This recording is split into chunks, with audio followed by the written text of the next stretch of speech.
Do you struggle with singing and playing at the same time? Don't worry, I'll help you out. And by the way, since we're multitasking here, you're going to love and hate my advice today all at the same time. Ready? Hi, I'm Lenore, singer and a voice teacher. I'm on a mission to guide you on your vocal journey. So I have voice lessons, live and online. I have online courses and all kinds of stuff on YouTube and on my blog, all meant to free up your voice.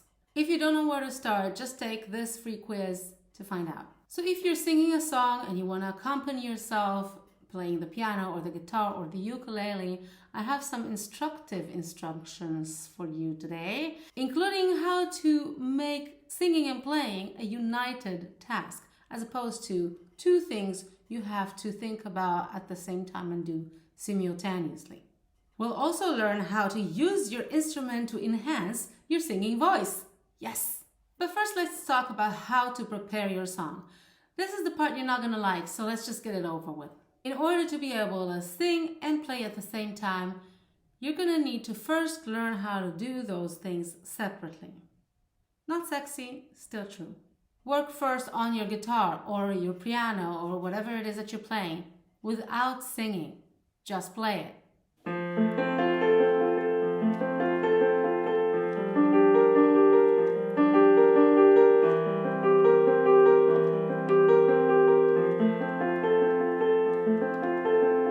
And then work on your singing without your instrument.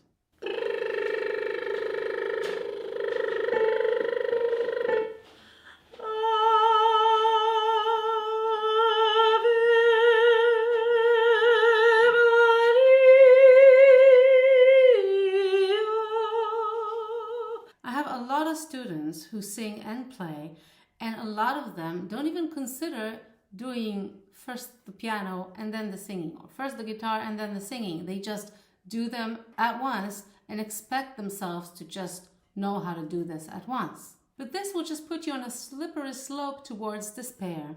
Once you start to get some confidence in your playing and separately in your singing, you can start combining them together. But hold on, do it only one verse or one chorus at a time and start slowly.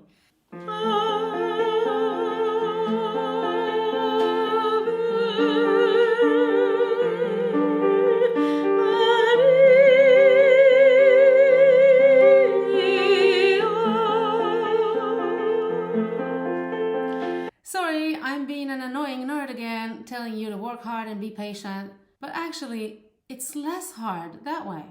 Take one verse or one chorus, do them one time. If that's actually too long, you can even break it in half and do two phrases at a time.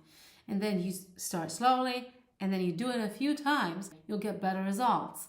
And it's actually easier. When you start speeding up, do that gradually and do not move up the speed before you're comfortable with the old speed. When you're impatient, it just does not help you to achieve your mission. So be patient, it pays off.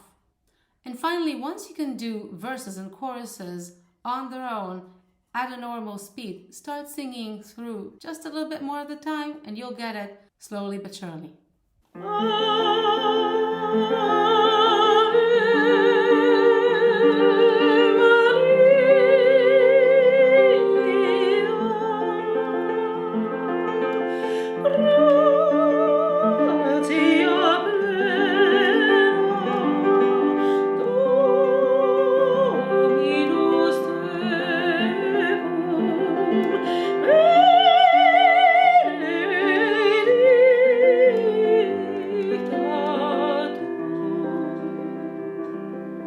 Now for the fun part. Once you start singing and playing relatively well, doesn't have to be perfect, you can start leveraging your instrument plus voice combo to sound truly awesome.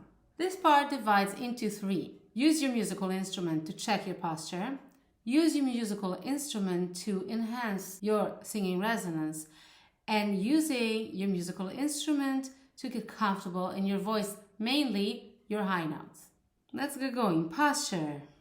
I like to use some Alexander technique principles, in this case, thinking about different body parts going in different directions. Now, I'm not an Alexander technique teacher, but as a voice teacher, that's how I would instruct my students.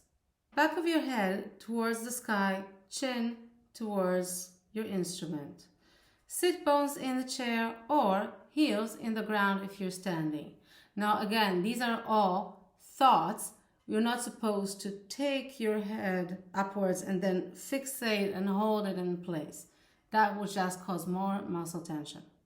Here are some examples with instruments. So I'm sitting at the piano. Make sure you adjust the seat so that you have at least a 90-degree angle or slightly more between your forearm and your upper arm. Both feet on the floor. It's okay if one foot has to go a little bit forward to the pedal.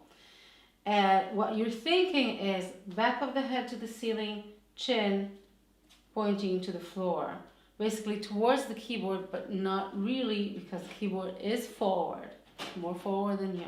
And feel your sitting bones in the chair. And it's okay to move around. It's okay to change the positions in your body as long as at the end of the day you come back to this posture, to the center. Those are your directions. So I'm not a guitar player. I can only play one chord, but I can show you what you need to keep your vocal instrument free. So you're sitting with your sitting bones in the chair, both feet on the floor, and some people like one of their feet elevated on like a little stool. Go away from the guitar with the back of your head and the chin points towards the guitar. And I like to think about really like this area of the body of the guitar, the closest to your body. You can turn it a little bit to you if you need, but try not to put your head too much towards it. Yeah, so you're looking and leading with your eyes, and then you play. And for standing, the principles are the same, with the back of the head up, chin towards the guitar, and you just feel the heels in the floor instead of your sitting bones in the chair. Ukulele, very similar principles to the piano and the guitar, closer to the guitar obviously. Sitting bones in the chair or heels in the floor. You want to put both feet on the floor if you're sitting down, with a V shape between your thighs, and then you hold the uke sort of like on your belly. You can play around with the height, and then you're thinking back of head to the ceiling, chin towards this area of the ukulele, and you play. And you can use a strap if that will make things easier for you to move your arms a little bit more freely, but that's the principle. Now, enhancing singing resonance. This is a really cool trick that I came up with. I hate to brag, but I can't help it. You think of where your instrument is, and then you think about the body area that is just the closest to it. It's usually your belly, right?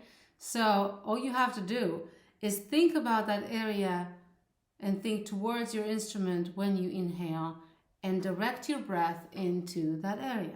So you're going to use your instrument's position to direct your breathing into this area. Here's a demonstration with just the default breathing that most people have, especially in the beginning, without using the instrument as reference. It looks something like this. So I accumulated a bit of tension in my chest and neck. It was not expanding my ribs properly. And now, if I think towards the instrument and the area in my body that is close to the instrument, when I breathe in, it looks like this. So I stay calm here, and I have fuller lungs. It also takes less time. That will give you deeper breath and therefore more space in your instrument. You can then start thinking about directing the sounds and the vibrations of your voice to this area behind your instrument. And that will give you relaxation and comfort in your voice, and also more sound. And lastly, get easier high notes. This is actually a combination of the postural tip and the resonance tip. Use the feeling of your sitting bones in the chair or heels in the ground, and imagine the high notes traveling down to behind your instrument or even below it.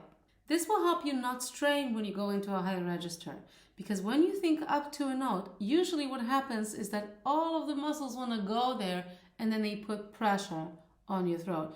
When you think down, those muscles relax more and leave you more space for your vocal cords to stretch. This is what my high note sounds like when I don't think towards the instrument.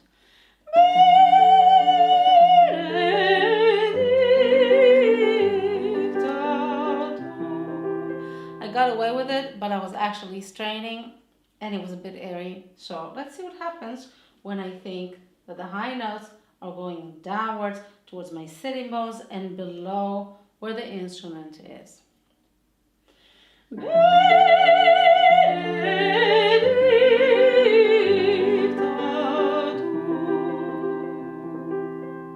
So you got a good plan, go get it done and update me on how it goes. If you have any questions, don't hesitate to contact me through my website singwell.eu.